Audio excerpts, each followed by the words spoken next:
Bonjour à tous, bienvenue sur la chaîne de Plancton Curieux. Donc aujourd'hui, on va faire une vidéo un petit peu différente de ce qu'on fait habituellement. Ça va bien être de l'analyse, sauf que là, je ne vais pas aller dans le cadre de mon challenge crypto habituel. Je vais prendre des cryptos que vous m'avez mis en commentaire la semaine dernière, que je considère ne pas pouvoir traiter dans le cadre de mon challenge parce que soit sont trop loin, soit donc trop loin, j'entends la capitalisation est un peu trop petite, ou alors en général il n'y a pas assez d'informations, mais voilà, c'est des projets qui vous intéressent, donc je me suis dit je vais faire une vidéo dédiée, et donc on va étudier 4 cryptos différentes que vous m'avez proposées. Donc il y aura Walken, LCX, Telcoin, et la dernière, bah écoutez, on n'a pas le nom, donc vous découvrirez au fil de la vidéo. C'est juste que j'ai oublié, hein, je vais pas vous mentir.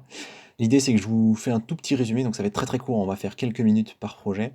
Donc à chaque fois, je vous fais un tout petit résumé de ce que c'est le projet, et globalement sur quel point ça coince, comme ça vous donne une idée aussi de ce que moi je cherche et de pourquoi je suis pas allé plus loin. Éventuellement, on fera peut-être une analyse aussi graphique, rapide. Donc pour commencer, LCX, du coup, qu'est-ce que c'est? C'est un échangeur centralisé qui est basé en Europe, dans un paradis fiscal. Donc attention, enfin le Liechtenstein, hein, c'est pas dit que c'est un paradis fiscal, mais c'est quand même un peu considéré comme ça. Et c'est au rang 310 pour CoinMarketCap. On ira voir d'ailleurs sur CoinMarketCap à quoi ça ressemble rapidement. Donc voilà, vous avez l'idée, hein, voilà, on est sur un échangeur centralisé, donc échangeur centralisé, pensez Binance, pensez Coinbase, pensez FTX. Donc moi, en fait, ce type de projet, pourquoi est-ce que ça m'intéresse pas trop? Déjà au niveau du fondamental, bah, il y a pas grand-chose à dire. Voilà, on est sur un échangeur centralisé, bon, bah, oui, j'ai pas grand-chose à creuser, à moins qu'ils proposent vraiment des choses très particulières, mais de ce que j'ai vu, ça avait pas l'air d'être le cas. Bon, bah, voilà, c'est un échangeur centralisé en Europe, OK, bon. Est-ce que ça mérite vraiment de faire une vidéo tout de suite dessus? Oui, si j'avais l'impression que c'était une bonne opportunité d'investissement, mais on va voir que c'est pas forcément le cas, en tout cas selon mes critères. Donc déjà, il y a plein d'échangeurs centralisés, comme je dis, hein, pas grand-chose de plus à dire, et surtout, j'ai pas assez d'infos en fait. Au niveau de la tokenomics, il manque des données. Je connais pas la répartition des tokens, je sais pas ce qu'il y a eu à l'émission, donc je ne sais pas qui a quel token. Et en plus, il n'y a pas de supply max. Donc ce que je vous propose, c'est qu'on aille voir. Je vais quitter le plein écran, on va aller voir sur CoinMarketCap LCX. Mais vous voyez que ça va pas passer en fait la première phase, disons, de screening, parce que on a tout de suite des informations qui me conviennent pas trop. Déjà, on n'a pas d'offre max, donc en général, je veux savoir pourquoi. C'est-à-dire que moi, en tant qu'investisseur, c'est un critère qui me plaît pas trop, mais je peux accepter des projets s'il y a une bonne raison, si je sais comment ça va être émis, si j'ai des données supplémentaires. Sauf que là, je n'en ai pas. Je suis allé sur leur site, j'ai pas trouvé ce que je voulais. White paper non plus. Donc je suis un peu déçu du coup. Et en fait, on n'a pas beaucoup d'infos, même si vous allez là. Voilà, on nous dit pas grand-chose, on n'a aucune info sur la répartition. Et j'ai pas trouvé les informations à côté.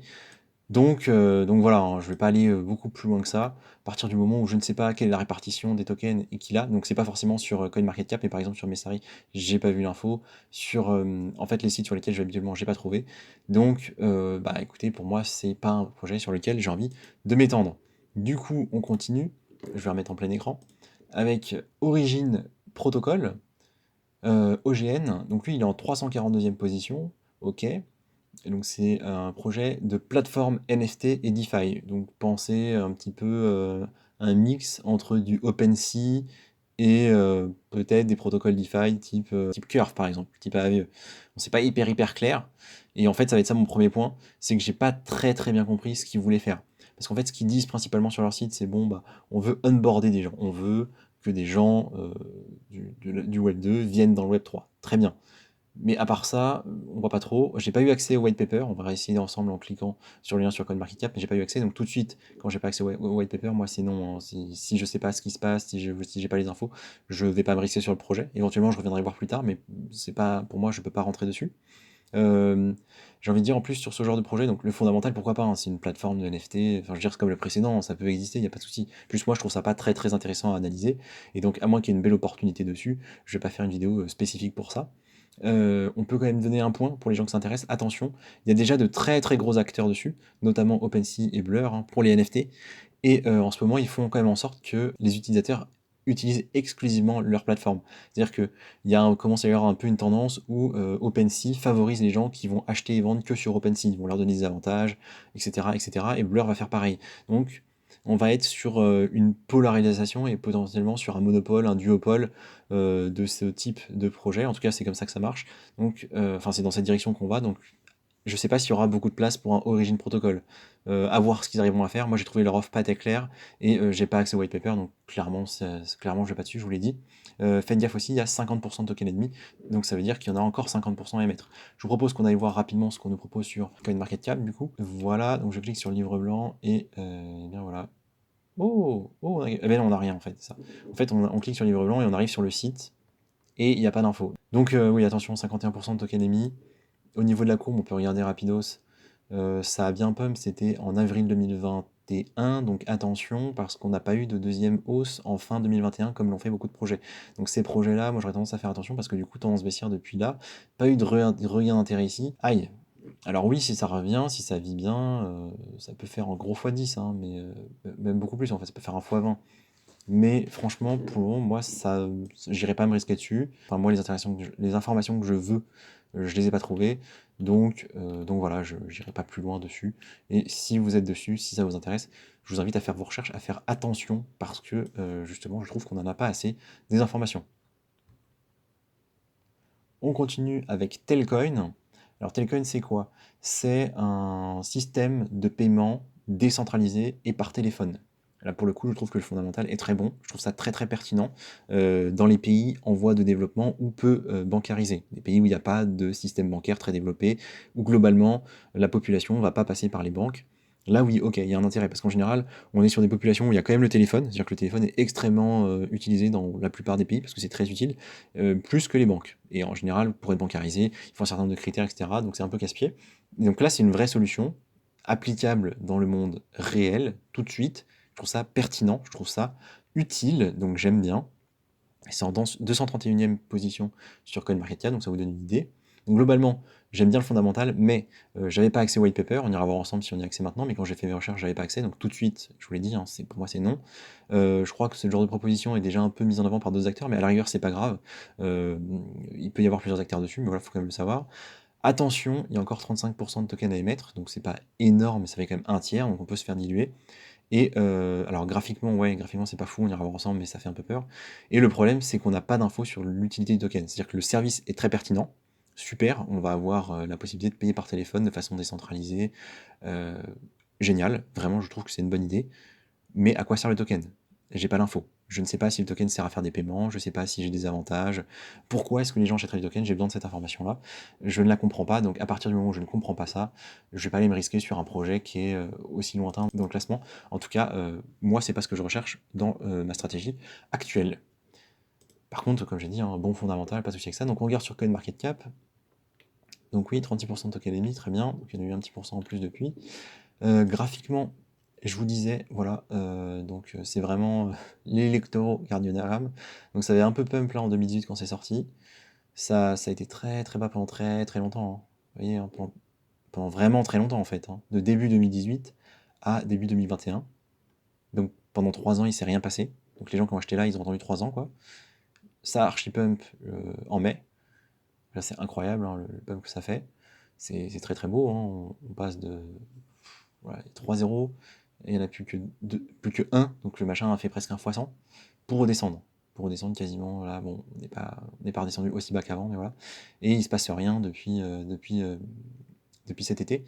Mais vous voyez qu'on a aussi cette configuration où en fait on a pump au printemps de 2021, mais pas à l'automne, pas à l'hiver. Et donc, où on n'a déjà pas le deuxième intérêt, vous voyez. Ça a vraiment suivi la première tendance et pas la deuxième, et grosse tendance baissière depuis. Donc graphiquement, c'est pas foufou. Euh, voilà, je reclique juste sur le white paper pour voir, il me semble qu'on n'avait pas les infos. Et oui, c'est ça, vous voyez, on a le 404 erreur, donc bah écoutez, moi j'ai pas de white paper alors qu'on me donne un lien. J'ai un peu fait des recherches, je suis pas tombé dessus. Bah c'est non. Je veux dire, le projet est utile, il est pertinent, mais si je sais pas qui a des tokens, comment ils sont utilisés, et quelles sont les motivations à acheter des tokens, je vais pas me mettre dessus. En plus, je pense pas qu'il y ait une hype dessus prochainement. Vous voyez, la hype, elle a déjà eu lieu ici. Elle n'a pas eu lieu à nouveau là. Globalement, ça fait des paramètres trop conséquents pour m'intéresser. Donc voilà, je vais pas prendre ça du coup.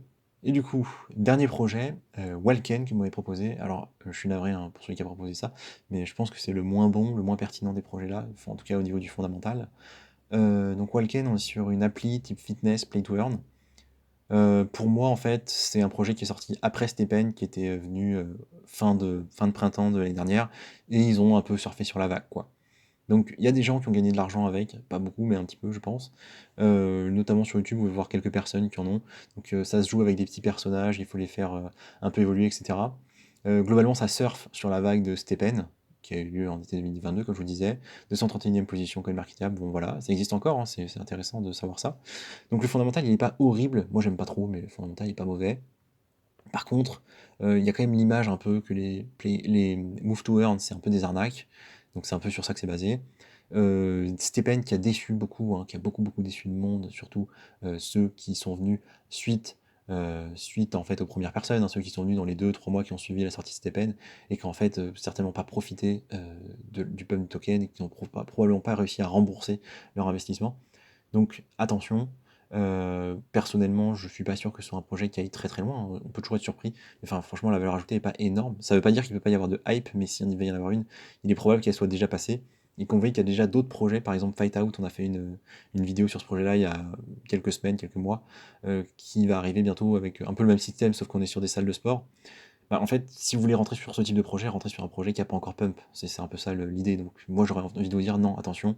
Et en plus, le gros point négatif, on n'a que 18% de token émis. Donc c'est vraiment pas bon. Et graphiquement, ça fait que baisser. On va voir ça ensemble. Encore une fois, rapidos sur CoinMarketCap. Et donc ce qu'on voit, alors point intéressant, c'est sur Solana. Voilà, j'avais pas noté, c'est sur Solana, c'est pas inintéressant de savoir ça. Graphiquement, voilà, hein. C'est-à-dire, vous voyez, ça pump ici, et depuis, bon, ouais, voilà, ça fait que baisser. Alors, il y a eu un plus bas ici, bien évidemment, comme tout le monde, après FTX, et c'est un tout petit peu remonté, mais enfin, franchement, c'est ridicule. Alors, regardez la hausse sur janvier, non, moi, j'ai pas envie d'entrer là-dessus, clairement. Ça me dit vraiment rien, 18% de la supply, hein, vraiment, c'est un non pour moi. Évidemment, j'ai pas plus d'informations que ça. Globalement, le white paper, c'est assez vite, comme tout ce genre de projet. Et là, vous avez très peu d'infos.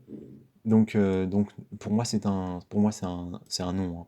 Soit vous rentrez juste après l'ICO, vous voyez, vous rentrez, graphiquement, je vous montre, soit vous rentrez là, en fait, vous voyez, quand on est en bas là, de l'ICO, vous voyez, là, il y a l'ICO, tout le monde a vendu, hop, là, vous rentrez là et vous ressortez ici, vous voyez. Vous faites votre petit x2, un truc du genre. Alors, on était à 0,095, même pas, on fait même pas un x2. On fait même pas un x2. En fait, l'idée sur ce genre de projet, c'est ça, hein, c'est rentrer là quand il y a eu la première baisse et sortir. Et c'est tout. Enfin, en tout cas pour moi. Sauf si vous aimez le jeu, si ça vous intéresse, si ça vous motive pour faire du sport et tout. Si vous avez une utilité, ok, c'est autre chose. Mais là, juste en tant qu'investisseur, non. Donc voilà, on a fait le tour des 4 projets que je voulais vous présenter. Donc merci de m'avoir écouté et je vous dis à la prochaine.